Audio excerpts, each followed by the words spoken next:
Hey everyone, this is Austin, and welcome back to another review. And this is going to be kind of a freestyle one for the simple fact I didn't take actual notes. I am going off of the back of my head for most of this stuff, so let's see if I actually remember, or am I an old man?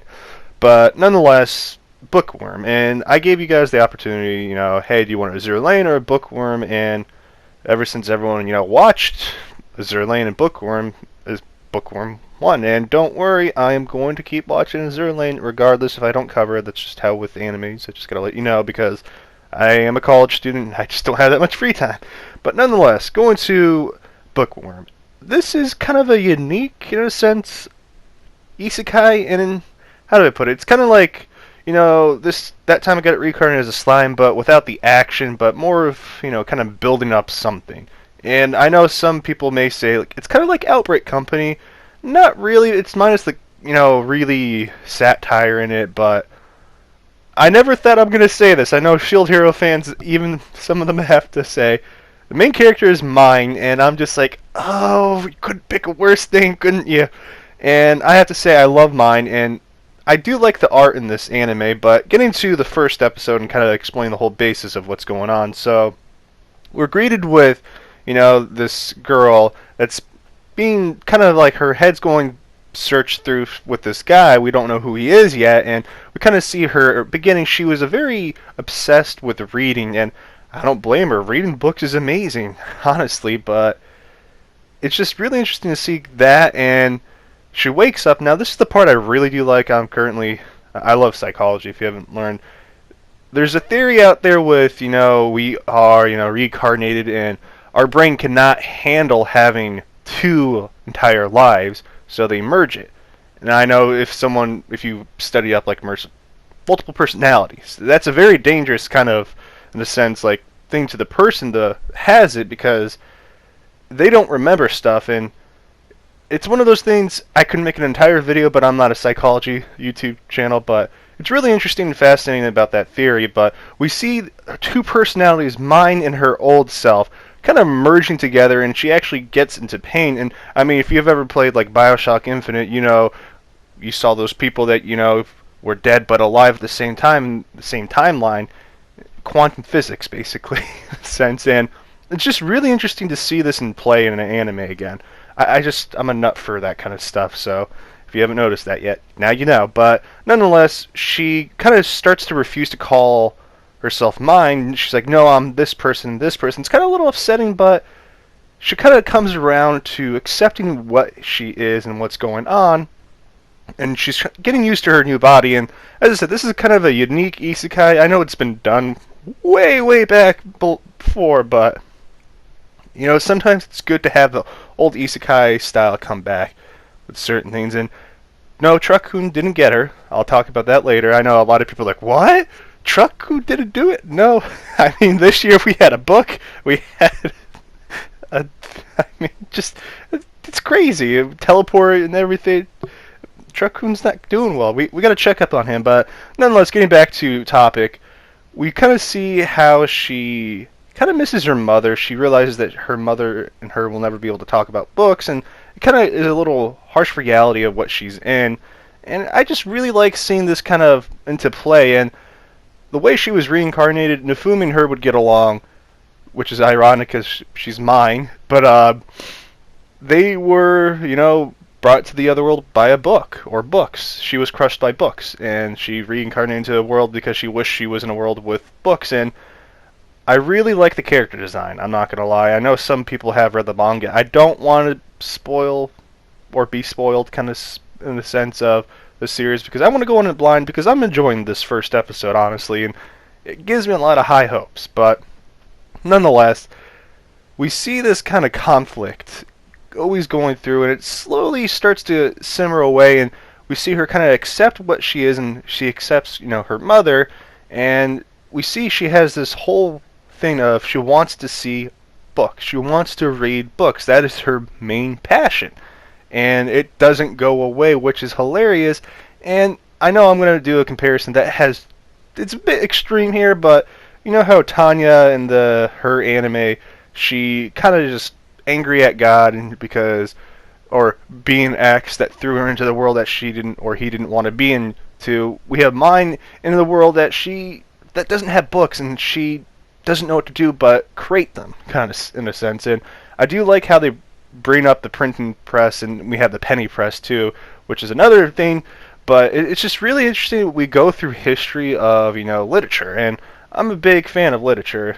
I mean, I'm currently reading about 3 books, 2 light novels and 1 actual regular book. And yes, in college, in my class, when I'm not doing anything, I do pull out a light novel. I'm not afraid. I'm a proud weeb. So should you. Enjoy yourself. But nonetheless, in the episode, as I said, we get to the simmering of, realizing the harsh reality, and she starts to break down, realizing that what she enjoyed previously isn't in this world, so she has to figure a way of getting around to it. And she does have a theory about how books, are only in the hands of the nobles. And back in those days, that's actually how it was. Books weren't widely given out. As civilization became more advanced, we invented a printing press that allowed books to get into other people's hands. And another theory I'm going to use from psychology, a lot of the human behavior is actually observed by observing someone else, like your parents or something like that. So, per se, they wouldn't understand the written language right away. They would learn it slowly, but we see her kind of come to reality with that. Like, oh, I'm going to have to do this myself in a sense. And I really like the realistic point of view on this, because they're in a medieval town. And before we actually get further into it, I just want to say, whoever was doing the art for this anime, beautiful, honestly. It really is beautiful, and I really like how everything's drawn, especially the towns. And I mean, as I said, the character design is really good, but another thing I want to throw in here too is how she has to how she wears her hair. I know in my family, ironically enough, it's not how I put it. We don't allow certain people to wear their hair completely up because it's kind of rude. And I mean, I wasn't allowed to drink, regular tea until I was 18. That's kind of how it goes around certain parts of the world. Just giving you a little, background information, but that's kind of the stuff that goes on. I don't think many people know about that, but that's how traditions are, and it kind of symbolizes who's up in the hierarchy in the social ladder, in a sense. And that's kind of what I like to see in an anime. And before we go further, not political stuff. I don't want to see political stuff in my anime. Please, now. No more of that stuff. I watch anime to escape, and this is the anime that I'm watching to escape because it's really good. And I do have to say, get into the whole shopping thing, or area of this, I love how she kind of still has bits and pieces of who she is still. It's primarily because she's holding on to that book passion, and when she sees a chicken being, butchered, she passes out because she's not used to it yet. And it's interesting how no one flinches. And it shows you how far we've come and how different things change over time. And that's a really good contrast to have in an anime, to show how humans have changed. And it's profoundly beautiful, and I love it. I really do. But continuing on, we see her kind of pass out. Her mother picks her up and, tries to comfort her, and she goes, "You can go shopping, I'll just stay here," kind of thing. We kind of get a sense that, Myne's body is not as strong as her previous body, and she kind of has to work around it, and it's interesting to have that kind of aspect in it. But nonetheless, continue on, we see her kind of go and find an actual book. And her theory before was correct. Nobles or people that are rich, or higher up in the ladder that have money, are able to get books because they're handwritten, hand-copied. Which is a big thing a lot of people don't know back in the day. That's how it worked. It's really crazy. And she asked the guy to borrow it, but of course he says no. And she's kind of just sad. And we get towards the end of the episode of how she kind of just starts to talk to herself about how she's going to have to make the books herself. She's going to have to do everything herself. She's going to make her reality a thing.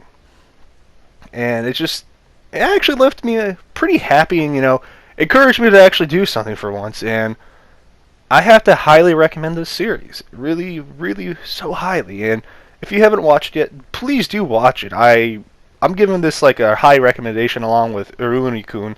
You definitely watch that one too, but if you guys watch it, what did you think of the first episode? Did you think it was cute? I'm a big sucker for cute animes. I'm not gonna lie, and this kind of checks that off for me. And sadly, I won't. I don't. It's up to you guys if you want me to continue to cover it. I won't be able to do it the same day because we have different animes, and it's a big schedule to kind of change. But anyways, guys, if you did enjoy this video, do smash that like button. I'm going to have my Discord link actually in the pinned comment like usual, and share this video so other people actually can watch this anime because I don't see a lot of people talking about it, and I want people to watch it because it's good. It's the isekai that's good. What more can you ask? But anyways, besides the year of the isekai, I hope you have a wonderful day, and I'll catch you in the next video. This has been Austin, and I'm signing out. Peace.